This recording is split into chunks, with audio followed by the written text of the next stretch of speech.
You're not a problem, okay? You're not a problem to be fixed. You're just a mind waiting to be understood. I don't know why this one hit. Oh, I think just because I can't remember, just like that feeling as a kid, and it was just like, oh, I'm a loser, bro. I always knew I was different, but I never knew why. It was 2004. So I was 4 years old, and I was sitting outside my teacher's office at play school. I wasn't a massive troublemaker, but for some reason they decided to call my mum in for a meeting. She couldn't actually make it, so my granddad showed up instead. And I was confused and I was scared because I thought I was in trouble for something. I just remember the feeling that I was sitting there thinking, what have I done? Everyone's gonna be so mad at me. I was so confused as 4-year-old me. I didn't know what I had done wrong because the teacher didn't tell me off yet, but they still needed to call my mum in to speak with them, and I was confused. And even though this was 21 years ago, there's parts of that conversation which I overheard which stuck with me my entire life and done a lot of silent, not damage, but silent affecting on me as I went through my life. As 4-year-old me sat outside the office, I heard the teacher say to my granddad that I was different. Yeah, that was the word she used. She said different. And not necessarily misbehaved, but uninterested. And it wasn't in an optimistic, curious way. It felt very, they said it like it was more of a problem, and told him then and there that they no longer wanted me coming to this play school. My first heartbreak. I don't know exactly why. They just said they think it's best if I try a different one. I guess. That moment broke my heart. It was my first kind of experiences outside living in my home. I gained lots of friends. I was a social kid. I was energetic. I was playful. I was full of life. And yet I was being told I wasn't right for the place that I loved. I wasn't the type of kid to cry and, "Mommy, I don't want to go in." I was excited. I was happy. I was ready to go. Yeah, I remember I was really sad. It really broke my heart. This is where it all began. For the next 10 years, I carried that feeling with me. I was still excited about life, but I knew in the back of my mind, the first interaction of being out my home and being excited for life and meeting friends and being in an environment where I could learn and play, I think I got this feeling of rejection. I didn't really fully know why, but I kind of just, I was a kid. I didn't think too much about it. I went on with my life. I brought this feeling with me for longer than I think I'd like to have. Everyone else seemed to have everything figured out and be able to focus and do everything they need to do and learn and show up on time. And I think the worst part was I wanted to learn. Like I wanted to be there. I wasn't somebody who was doing anything crazy or this, that, and the other. It just felt impossible to keep my brain in one place and try and focus on the task being given and even listen to somebody for longer than 5 minutes and stay switched on. One moment which always stuck with me is in high school. I had this best friend. In fact, he's still my best friend to this day. He lives 2 minutes away from me still currently. And we would cycle to school together, and his name was Oakley. He is incredible, best friend to this day, lovely kid, amazing, incredible. But he's very different to me. He's actually the complete polar opposite to me. He's very composed, he's very on paper clever, got everything together. He would be considered somebody in school who I think the teachers would highly respect and have a lot of time for, I presume. And one day at parents' evening, where basically all the parents come in and all the teachers talk to your parents about how you're doing in certain subjects, this one teacher, and I still remember the moment because I was in this great hall as well. They all kind of looked at me. Oakley, my best friend, his mum and dad, the teacher, kind of looked at me from across the hall when I was with my mum. And I kind of caught their eye and they all looked at me and I guess smiled, and I was just like, it was really weird. I don't know exactly why. It was kind of a bit like, wait, are they talking about me? Maybe, I don't know. It was a weird situation, but it was okay. I didn't think anything of it. And then after I spoke to Oakley, and he told me that the teacher told his mum and dad that he's spending a lot of time with somebody who,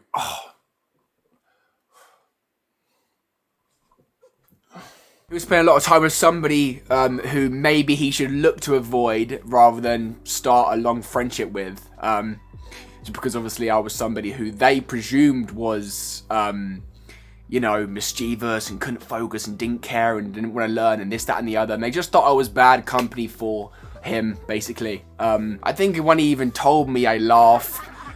But it did crush me inside because I don't want to be that person, like the person to avoid. Like this is not who I've ever been. I don't want to be perceived as the person who stay away from him because he might get you in trouble. Like I guess maybe I was a little bit on the mischievous side, a bit of fun, but I never took things too far, and I think I felt massively judged for not being able to focus and still not understanding what was going on and why I couldn't, because I really did want to learn. It was confusing for me. I think high school was very difficult for me also because I was dealing with my dad coming back into my and my sister's life after about, I guess it would have been 11 years, perhaps 10 years.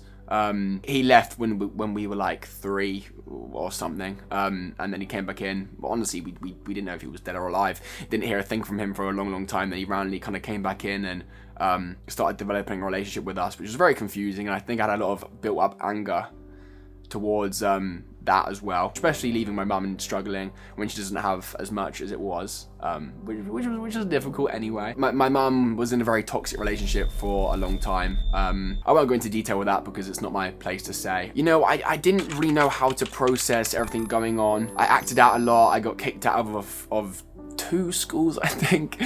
That sounds bad now. I lost friendships and ruined relationships, which meant a lot to me. I think I just became someone who I didn't like. I didn't recognize, I didn't want to be.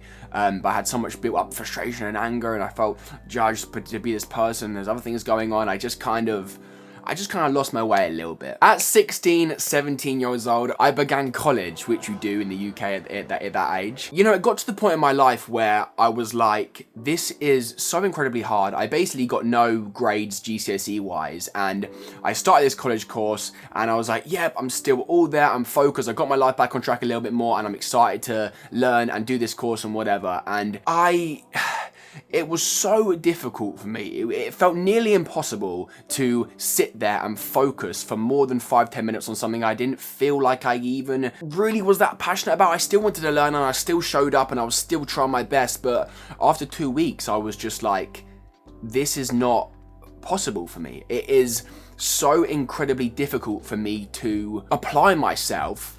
I was just losing my mind. I was like, I cannot focus on it. It was becoming a real problem, okay? I think after dropping out of college, after a few weeks, I had to accept the fact that my brain just worked differently to others.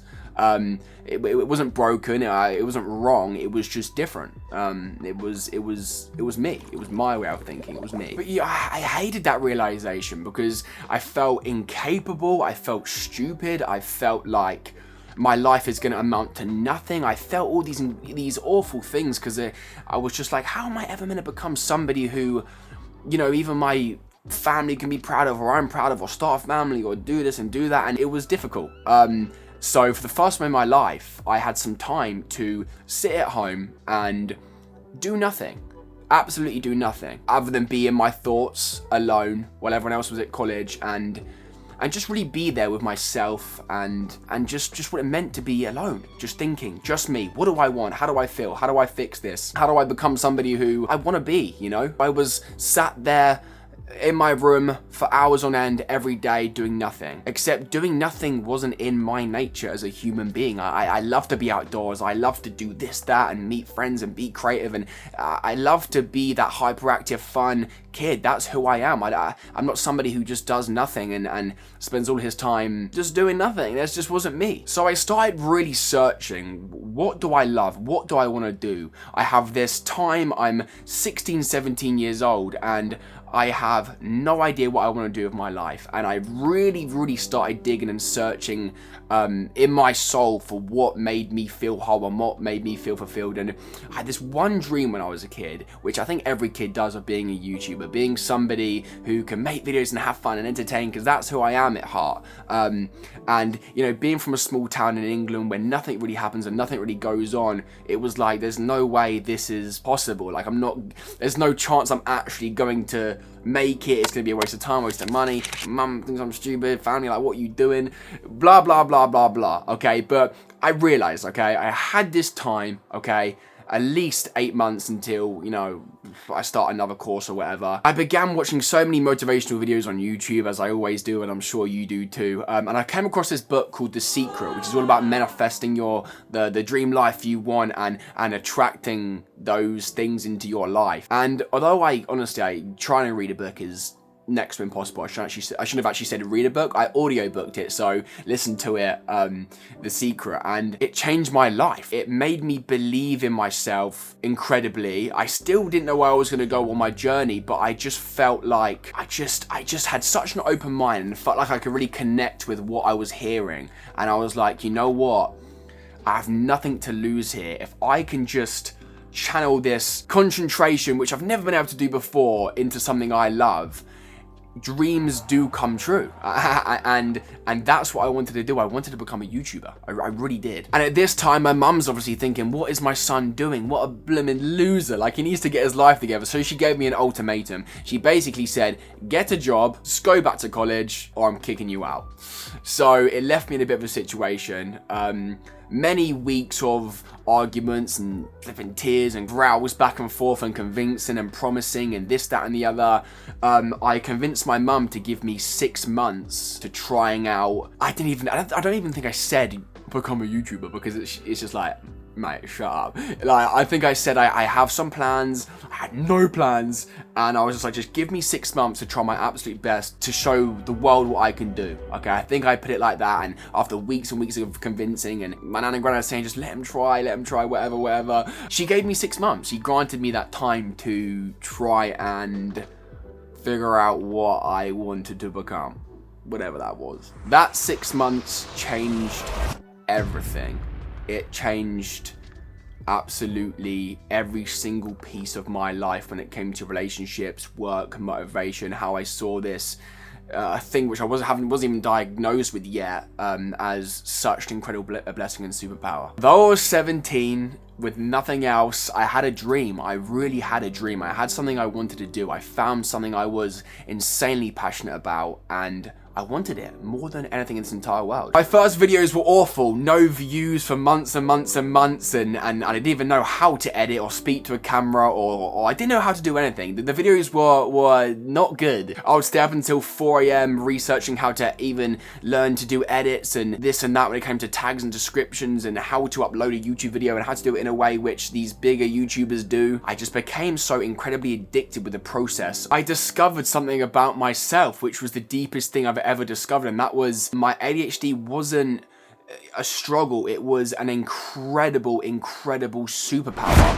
which changed my entire life, to live it in a way where I was happy and excited and passionate with life and what I was doing. The same scattered, hyperactive, nightmare kid brain, which made school an absolute nightmare, also gave me the same levels to hyperfocus on things which I loved and I was passionate about. My natural creativity and me, scattiness Jordan, allowed me to go about life in a way where I think so incredibly deeply outside the box and understand things which, you couldn't even conversate with people. No one understood what I was talking about or what I was doing. But it didn't matter. I was so passionate, I was so creative, and I was so excited for just figuring it out. Which I owed everything to this feeling of, oh my gosh, I thought this was going to be terrible. Over the next 3 years, I made hundreds of videos. I built a YouTube channel to over 1 million subscribers. I moved to London. I met so many fun, amazing people in the industry. I truly lived my dream. I done everything I ever dreamed of at that age. It was so beautiful. It was so incredible, and it made me just really understand that if you're somebody out there who has a dream, no matter who you are, what you do, how you feel about yourself, what people are saying about you, what disabilities you might have. First of all, it's not a disability at all. People call it that. It's not. It's a superpower. But whoever you are and whatever you do and whatever you want to do, believe me when I tell you, you are so capable and it's so possible. It's scary how easy it is to make your dreams really come true, whatever that might be. I just stopped seeing myself as broken. I just saw myself as different and unique. And although that might come across a bit, oh, he's special. No, I really was special, just like you are. You know, you are so special and you have this incredible uniqueness to you, and it is so beautiful. It's amazing. Everything is about perspective. Perspective completely saved my life in every single way. If I had the opportunity to say something to that boy sitting outside, I don't know why this one hit. Oh, I think just because I can't remember, like, oh, just like that feeling as a kid, and it was just like, oh, I'm a loser, bro. I think if I could say something to that kid, it would be, you're not a problem, okay? You're not a problem to be fixed. You're just a mind waiting to be understood. This is a quote I saw a while ago, which I've just always took with me, pinned at the top of my notes to read whenever I'm feeling like somebody who is a bit different to the norm. You're not a problem. There's nothing wrong with you. You're so incredible and you're so talented your own way. You're so incredibly unique, and no one can ever do what you do or be what you do. Anything you do is the perfect way. It's your perfect way. It doesn't have to be, you know, by school academic on that. That's not, no, it's your perfect way as just your own human. And if you're watching this feeling lost and thinking, oh man, I've been feeling this way my whole life, and maybe you don't fit into places you wish you did, or you can't talk like people, and you can't focus like people, and you can't read these, but oh, you should.